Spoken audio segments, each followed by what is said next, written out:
Hello दोस्तों, मैं नीतू आपका स्वागत करती हूँ आपके अपने चैनल साहित्य सार में। तो मैंने आपके लिए एमसीक्यू लाया है जो आपके एग्ज़ाम के लिए काफ़ी हेल्पफुल रहेगी। जैसे कि आपका यूजीसी नेट का एग्ज़ाम होने वाली है 2023 का जून वाला, और फिर अदर एग्ज़ाम जैसे पीजीटी, टीजीटी, डीएसएसबी और अदर जितने भी हिंदी साहित्य क्षेत्र से जितने भी कॉम्पिटिटिव एग्ज़ाम हैं सबके लिए हेल्पफुल होगी।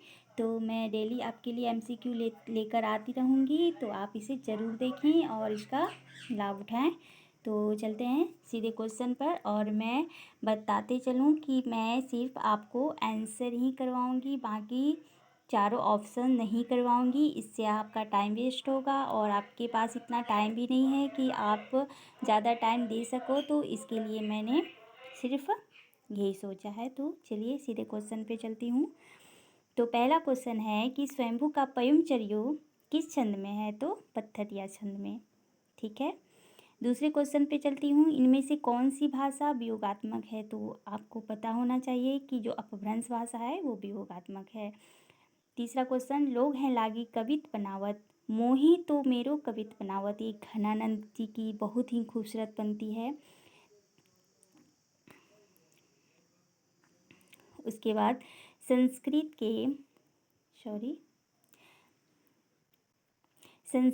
के प्रकांड पंडित आचार्य केशव का आचार्यत्व उनके किस रीति निरूपण ग्रंथ के कारण हुआ है? तो आप लोगों को पता ही है इनकी फेमस जो रचनाएं हैं कविप्रिया और रसिक प्रिया, काफ़ी चर्चित हैं। मैं हिंदुस्तान की तूती हूँ, अगर तुम वास्तव में ही कुछ पूछना चाहते हो तो हिंदवी में पूछो। तो इसके अमीर खुसरो जी हैं। उसके बाद अगला क्वेश्चन है, नाभादास किस कृति में तुलसीदास को कलिकाल का वाल्मीकि कहा है? तो ना, वो भक्तमाल में उन्होंने कहा है। क्वेश्चन इतने जल्दी जल्दी आगे जा रहे हैं भाई।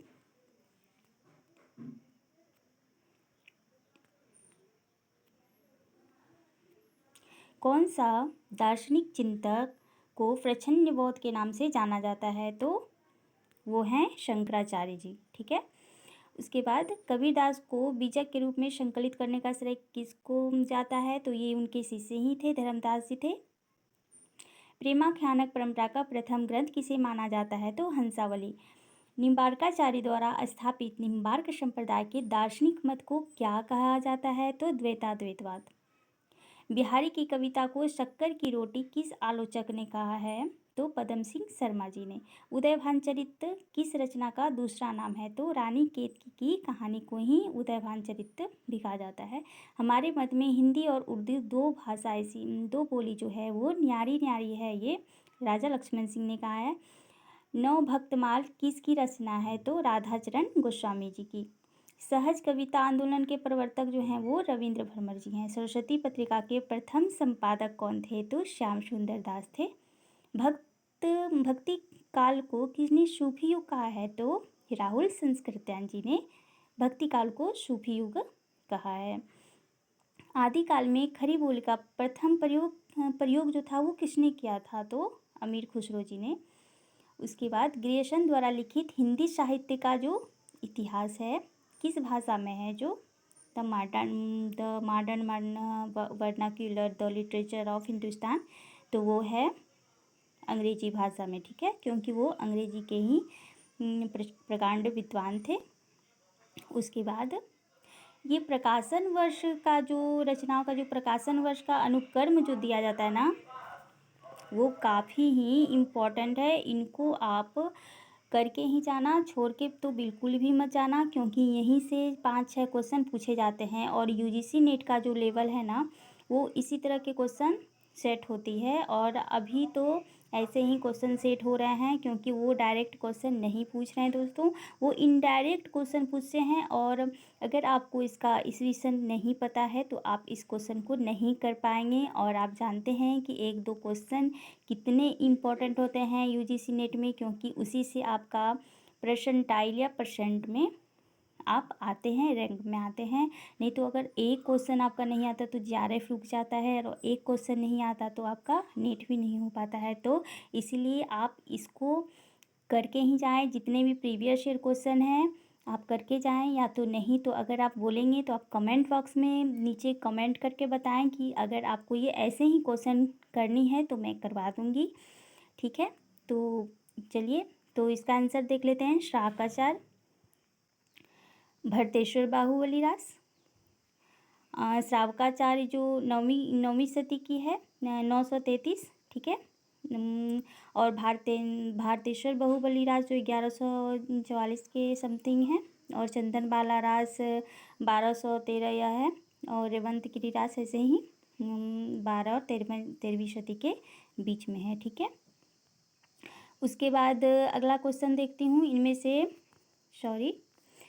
से कौन सा युग्म संगत है? तो नेमिनाथ रास का जो है सुमतिगनि ने नेमिनाथ रास रचना लिखी है, और स्थूलीभद्र रास, चंदन बाला रास ये तो रॉन्ग है, गलत हैं।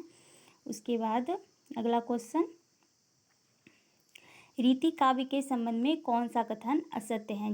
देख रहे हैं, चारों ऑप्शन ऐसे दिए होते हैं कि लगता है कि चारों ही ऑप्शन आपका सही हो, और खासकर यूजीसी नेट का जो पैटर्न है ना उसी तरह आजकल सेट हो रही है।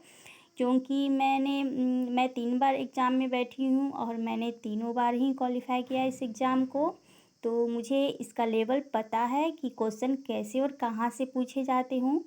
और अभी जो मैं 2021-22 का जो पिछले बार जो दिसंबर वाला एग्ज़ाम था, मैंने उसमें देखा कि क्वेश्चन का लेवल थोड़ा हटकर पूछ रहा है, यानी डायरेक्ट नहीं इनडायरेक्ट क्वेश्चन पूछा जा रहा है, और थोड़ा लेंथी भी क्वेश्चन को बनाया जा रहा है। तो इसीलिए आप डीपली पढ़ें, ऐसा नहीं कि ऊपर ऊपर का पढ़ लें और छोड़कर चल जाएं तो आपका क्वेश्चन नहीं लड़ेगा। हाँ, हो सकता है कि 20-30% आ सकता हो, लेकिन 70% जो है वो कुछ प्रीवियस ईयर के क्वेश्चन ज़्यादातर रहते हैं, वहीं से क्वेश्चन आते हैं। उसी चारों ऑप्शन से आपका कहीं से भी क्वेश्चन आ जाता है।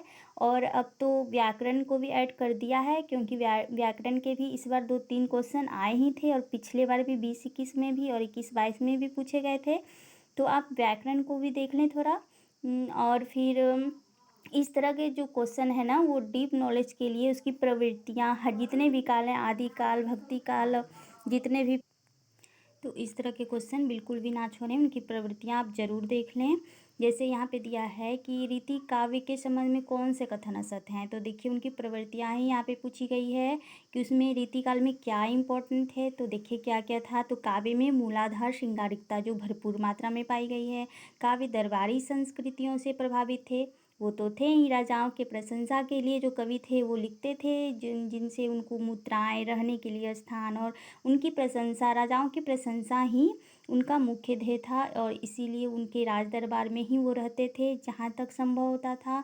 और अपनी आर्थिक स्थिति को सुधारने के लिए इस तरह के राजाओं की प्रशंसा और उनकी जो युद्ध की और जितने भी श्रृंगारिकता मूल जितने भी हैं वो उनका रचनाओं का माध्यम था। और इसमें कला वासना पूर्ति की माध्यम थी, जहाँ श्रृंगारिकता इस तरह मतलब वासना जो स्त्रियों को ध्यान में रखकर या उनकी श्रृंगारिकता को ध्यान में रखकर जिस तरह रीति काल में ये भरपूर मात्रा में पाई गई है। लेकिन जहाँ डी ऑप्शन पे हम जाते हैं तो देखते हैं कि कला में सामाजिक चेतना की अभिव्यक्ति मिलती है, ये तो बिल्कुल भी नहीं थी।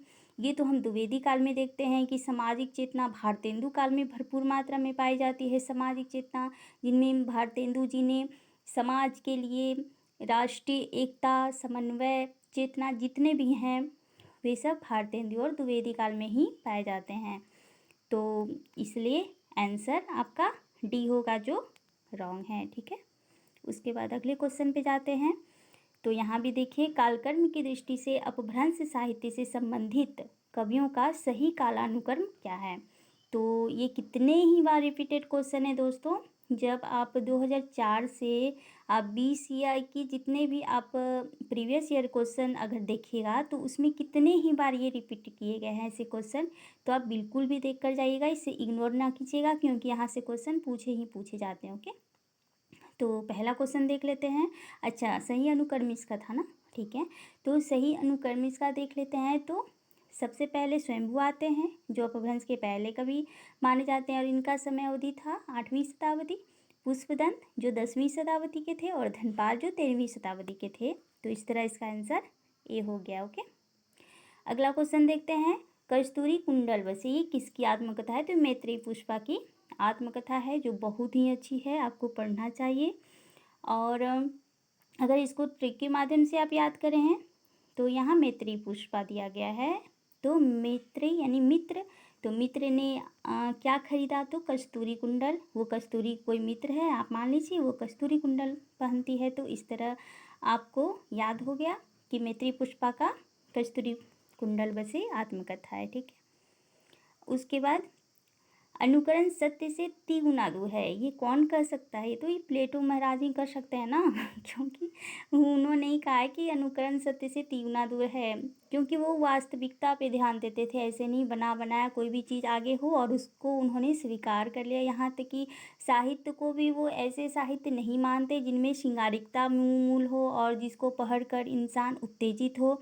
वो ऐसे साहित्य को दूर करने को समाज में कहते हैं कि नहीं, समाज में इस तरह का साहित्य नहीं होना चाहिए। ऐसा साहित्य होना चाहिए जो लोगों का कल्याणकारी करे, कल्याणकारी हो और लोगों का कल्याण करे, और उसमें कुछ ऐसी भावना हो कि राष्ट्रीय एकता को और उसकी अखंडता को प्रभावित ना करे। इस तरह का उन्होंने साहित्य को मानने की इच्छा जताई है।